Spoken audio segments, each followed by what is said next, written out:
welcome to another episode of the Pursuing Greatness podcast, the place experts share their wisdom on living well by mastering health, wealth, relationships, and spirit.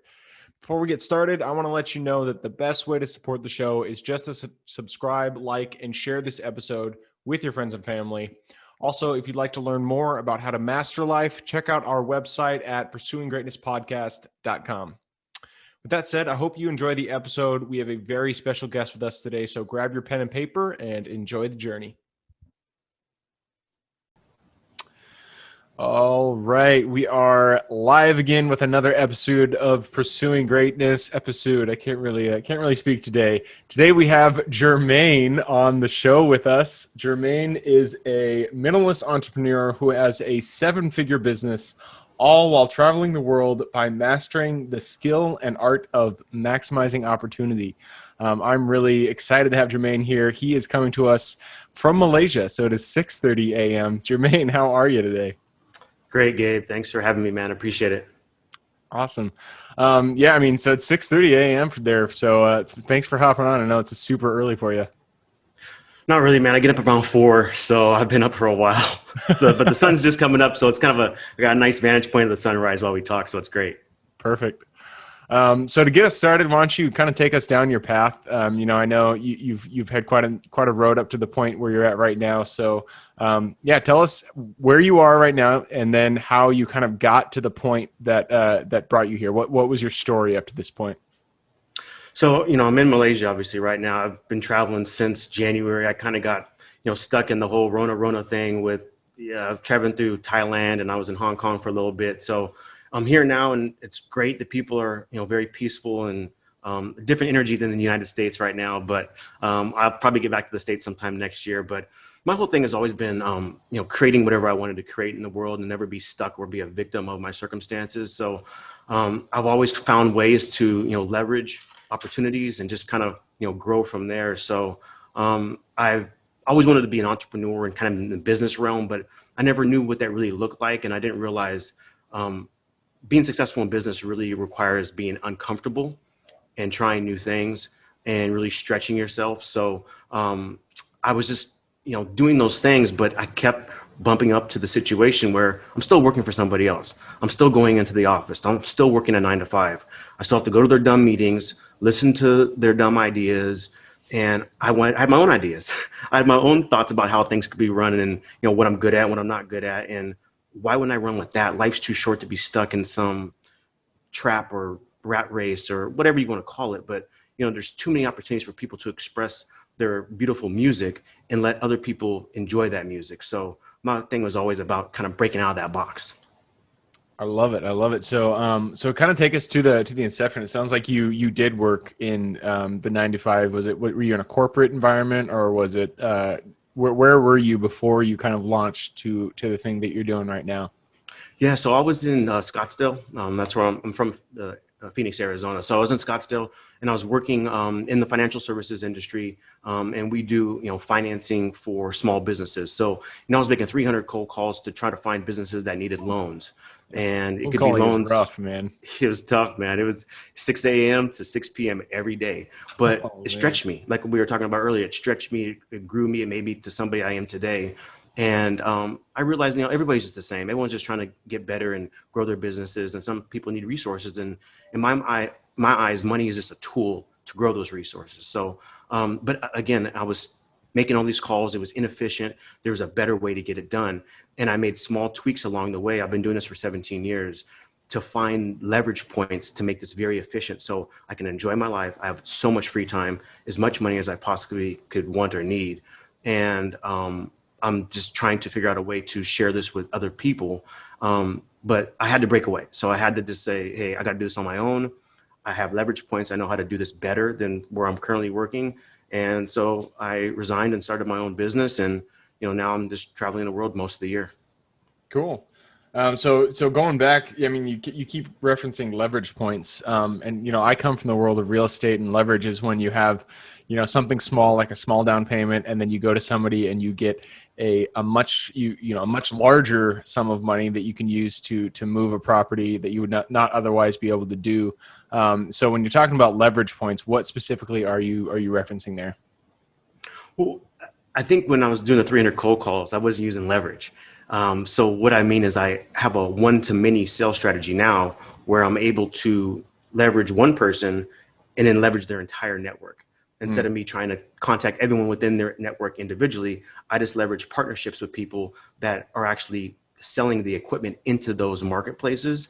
So then they call me anytime they have someone that's looking to buy versus going after the buyers themselves. So to me, that's like a leverage point. Gotcha. A lot of like automation for me is a huge leverage point where I don't have to answer every phone call, answer every email. Another huge one is like dedicating specific blocks of time where I only work on certain things. So my clients and people that come in to interact with me, they realize, oh, he'll get back to me at 4 p.m. That's when he always does, versus always being available all day, all night. It's just not sustainable. Yep, I like that. The email thing specifically, I've implemented that. Not for all my inboxes. I do have one that I actually just respond to when things come in, but that's not very many people know about that one. So I like I like blocking your email and only responding during a specific time of day. But take us a little bit further back. You were talking, you were in corporate, you were in financial services, you were doing all these cold calls. After that, you took the leap into business. What was your first leap? What business did you start? It was this one. So it was basically doing the exact same thing I was doing at the corporate job, but I'm just doing it on my own and using, like we talked about, these leverage points to free up 90% of my day to enjoy my life and travel. So I was doing the exact same thing. I was just tired of having a boss and going to an office. Gotcha. And what is the service? So we do commercial equipment financing. So, we partner with equipment sellers to offer them, so they can offer financing to their customers when they buy, it could be an ultrasound machine or whatever. So I'll get with the ultrasound rep and then he'll introduce me to Dr. Smith that needs the $40,000 ultrasound system, but he only wants to pay $400 a month. So we'll finance it for him. Awesome. I love it. And so you were kind of able to do this because it sounds like, if we were to put it into a category, it's a very sales oriented job. And you were able to kind of create systems around your business, around, take what you were doing in your actual corporate job. And then you took those systems and you created them kind of for yourself and still ran this. It sounds like you're still running the same scripts. You're still, going after the same clients, but you just kind of created your own business, your own systems in that same area. Is that right? Exactly. Yeah. I made the scripts a lot better because they're way more efficient. But yeah, exactly. Just I just leveraged what we were already doing and just made it so much more efficient and so much better because there's just no reason for people to be a slave to a desk or a location or even a boss. Unless you like bosses and you need direction, okay, but it ain't my personality. Yeah. Yep. No, and that's the other thing is that so many times, we have people on here who are entrepreneurs and who are, making their own way in life. And most of our listeners are that way too. But there's, that's not everybody. And some people have their own path and they want to be within kind of a structured environment. And it's, it's more to each their own, there are benefits to each path. And so, but if you are inclined to go down the path that Jermaine is taking, there really is no excuse. And that's kind of what he's here to tell us about. So once you got started, you got your first client, how did you kind of grow that? Like take us a little bit further into the story there. Yeah. So, I never thought I was a salesperson. Even growing up, I just thought I was I was going to crunch numbers or like, work in a cubicle and kind of be behind the scenes in the sales side. But when I got thrown into this opportunity in this industry, I came to realize sales isn't like what people think it is. All we do is talk to people. There's nothing. I'm not selling you anything. I'm just talking to you about what I know, and hopefully it can benefit you. If not, that's fine too. Like I'm not selling you anything. It's just like marketing, putting yourself out there and saying, "Hello, here's what I do. What do you do? Maybe we can meet in the middle somewhere." And so as I started to had this epiphany about this isn't some weird like shtick I'm trying to, script you into some weird thing that, I'm trying to lasso you into it. Like, no, this is who I am. Here's what I do. What do you do? Can we meet in the middle somewhere? I started to realize that, a lot of people could use my services. And so, it's like that loop. Once you get one success, you start doing more and more and more of it. And that's what I kind of had the epiphany, is that, people need services, people need financing, people need to grow their businesses, and sometimes they don't have the capital. So I'd be doing a disservice if I wasn't reaching out to people and saying, hey, this is available to you, especially small business owners. Absolutely. So if somebody, take the perspective of someone who is, who's still in corporate. They're at their cubicle, they're thinking, man, I really want to find a way out. If you were to kind of be their coach for a day, what would you suggest they do? Well, first of all, you got to know what you want. Too many people, I think, always think about what they don't want. Like, oh, I don't want to be in corporate, or I don't want to be in this cubicle. Well, what do you do want? That's number one. Like, what is your vision for yourself? Like, you got to think about it vividly. And then secondly, I would have a philosophy. I call it, anytime I run into a situation or a problem or a hurdle, I always ask myself, what would this look like and feel like if it were simple, easy, and fun? And I kind of have to imagine myself in that scenario. Maybe, for example, this podcast, for example, maybe I'm like, oh, I'm anxious about the podcast or whatever. What would it look like for me and Gabe's conversation to look simple, easy, and fun? Like, and actually visualize it and see it playing out. And so I'll do that with any obstacle I go up against. So I think that would be something I would think about. Like, if I was in the corporate job, I'd be like, what do I want? And then how could I make that? How could I make it simple, easy, and fun? And what would that look like? And you start on the next step of doing that. A really small step. Mountains move with 1% daily improvement over time. So, and then lastly, I would say, trust yourself. Like, people doubt themselves so much, and they're always looking for a guru or to hear a podcast or watch a YouTube video or read a book.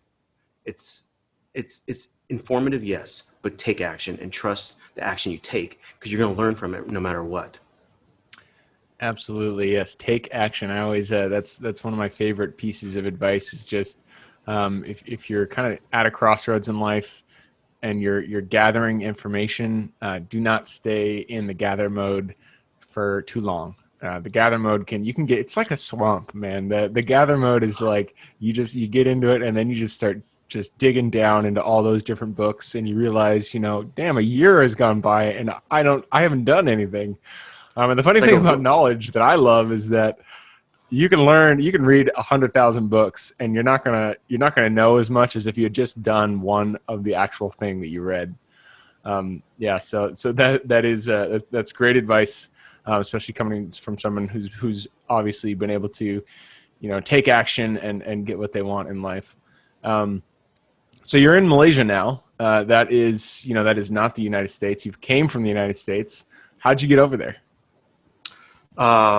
Besides plane, obviously. So I left the States in, I left the States in, January. I went to Hong Kong for a few weeks.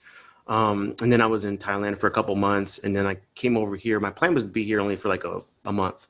And then the whole Rona happened. So I'm still here. There's other places we could go, but it's great here. There's not a lot of countries open yet. And with Rona still kind of in limbo, it's like, this isn't really the time or the place to be traveling around the world as far as testing places out, because I could be stuck there for 6 months or longer. So I don't really want to go back to the States right now, because there's a lot of weird stuff going on. So yeah, I'll probably wait till after elections and probably after January or February to see what happens with all that. But so that's why I got here, man. And I got this great beachfront condo. I literally work a couple hours a day. I go to the beach, I play tennis, I go on walks, I play golf. So that's really my life right now. And I'm just trying to, get systems in place where I can share what I do with other people so they can learn from it and hopefully do the same thing I do and have a lifestyle like I have. Awesome. Yeah. No, being a beachfront condo sounds pretty nice, especially out there in Malaysia. I've heard they've got some pretty damn good weather. So you do lead a good life for sure. And it sounds like do you have a course? It sounds like, you're looking to share this type of, information with others. Where can people get involved in what you do? So it's creatorslearn.com, and it has all the information that you need to kind of learn about it. We have a webinar that will go over it more in depth about exactly what we do and why we do it, how we do it, all that good stuff. And yeah, creatorslearn.com, because the reason why I named it Creators Learn, to me, it's like a platform for people that consider themselves creators. And like we talked about, either you're a creator or a victim. That's the only two options you have in life. I don't care if you're black or white or male or female, Democrat, Republican, you're a creator or you're a victim. And so it's a place for creators that consider themselves creators to go and learn about, things to leverage their money, to their career, their finances, their mentality, whatever. And this is just my first course that I'm teaching them is the business that I'm in, which is, I call it the Business Finance Blueprint, but they can find all the information at creatorslearn.com. Awesome. Creatorslearn.com. And I'll also put that URL in the show notes. So if you guys are listening to this on a podcast, there's going to be a little word more is going to be under the description. Just click on that little more. It'll pop down all the info there. And in there, you can find the URL. So click through and check out Jermane there. Jermaine, we are nearing the end here. It goes by so quick. So I'm going to push us into the quick question round. And this is where I ask you some questions and you give your quick answer in response. And it starts with habits. It sounds like you're up at 4 a.m. So you already know that habits are the cornerstone of life. So if you could pinpoint one habit that you feel has kind of contributed the most to your life overall, what would that habit be? Okay, I'm going to give you two. One is exercise by far. It's more of a mental exercise than physical for me. It's pushing past pain. It's pushing past limited beliefs. So exercise number one. And my most recent one is I have a digital detox Sunday where I don't touch a phone, a computer, a book, listen to music, nothing. All I have is a pen and a paper and I just journal or write down my thoughts or whatever it is. And it allows me time to digest all the input I've had all week and figure out what's the most important and what's essential. That's awesome. Digital detox Sundays. That's you should start a hashtag. That would be a good movement because I can get sucked into my phone so easily, and so I've been trying to do a sundown, no electronics after sundown thing. So once the sun goes down, and during the winter, man, that's gonna start at like 3 p.m. I'm not gonna be able to do work. Yeah, I know. Awesome. That's great. So next question is about your younger self. So if you could go back to Jermaine, say the one that was, the Jermaine that was still in corporate, still back there, going to the meetings that he didn't have, didn't enjoy, doing the commute to work. Go back to him, look him in the face, give him one piece of advice moving forward. You're right where you're supposed to be. I think people always want to be somewhere else, or I'm not there yet. I haven't made it yet. Or when I get this, I'll feel good, or I'll be happy then. But you're right where you're supposed to be, no matter where you are. So there's nothing wrong with the world. Yep. I like that. You're right where you're supposed to be. And that's pretty applicable for anything. I can always find myself kind of wanting to get to the next step where, but when you do that, you're not enjoying the step you're at because it's all a journey, and the step you're at is necessary for the next step to happen. So just you're right where you're supposed to be. That's a great piece of advice. Next question is this is a good one for you because it involves travel. So where is your favorite place to go and find relaxation?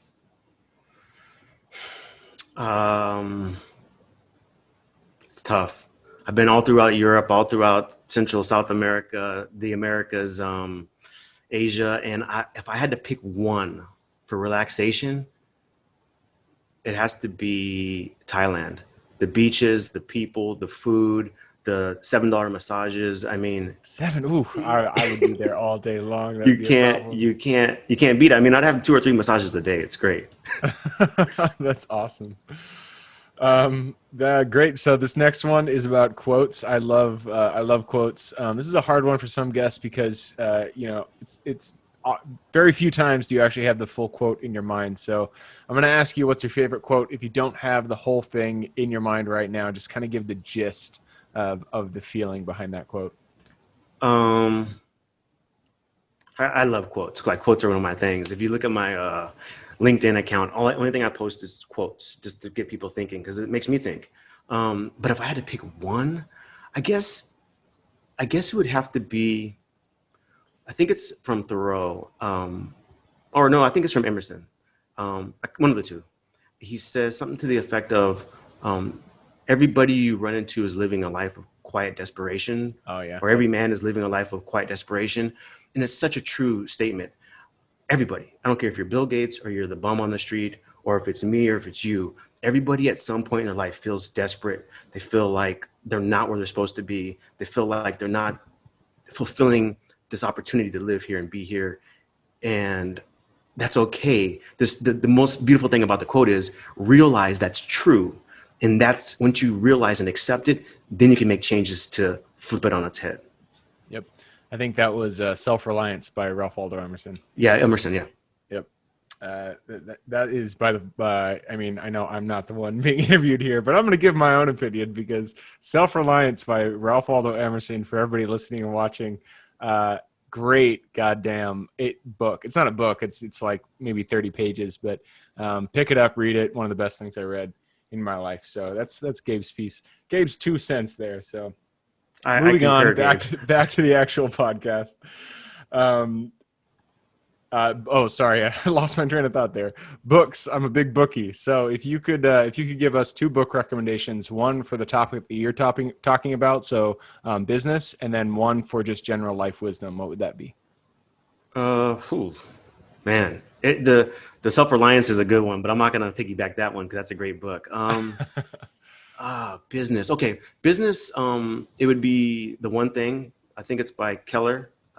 Gary Keller. You know, we're too scattered, so it's like focus on one thing and do what's like right in front of you. Whatever you're doing, do it right in front of you, the best of your ability, and it's going to lead to the next big thing. So that's number one for the business side. And then just for life in general, I would probably say Anthony DeMello's book, Awareness.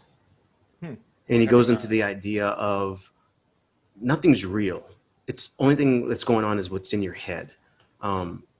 So it puts you back into a place of kind of peace and like I was saying, you're right where you're supposed to be. Everything's okay. Relax. Do the one thing that's in front of you, and if you do it well, because you put your heart into it, beautiful things are going to come out of it. Awesome. I love it. I'm going to have to pick that one up. Awareness. Do you know what was the author? You said Anthony DeMello? Anthony DeMello, yeah. All right. I'm going to have to check that out. Awesome. Well, hey, this is the end of the podcast, so I appreciate having you on and sharing your story with us today.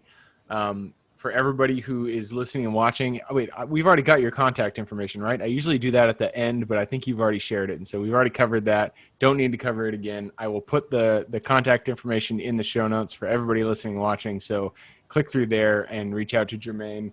The website was creatorslearn.com, again, for your reference. So again, thank you for hopping on. For everybody who's here with us today, thank you guys for showing up. We could not do this without you.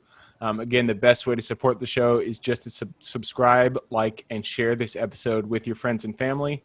Other than that, I hope you guys have an absolutely fantastic day. Keep living a great life, and I look forward to seeing you on the next episode. Thank you guys for sticking with us on another episode of the Pursuing Greatness podcast. I hope you got a lot of value out of that guest. Again, the best way to support the show is just to subscribe, like, and share with your friends and family. Also, check out pursuinggreatnesspodcast.com if you want to get more information about what we do and what we offer. I hope you guys have a great day and keep living in integrity with yourselves.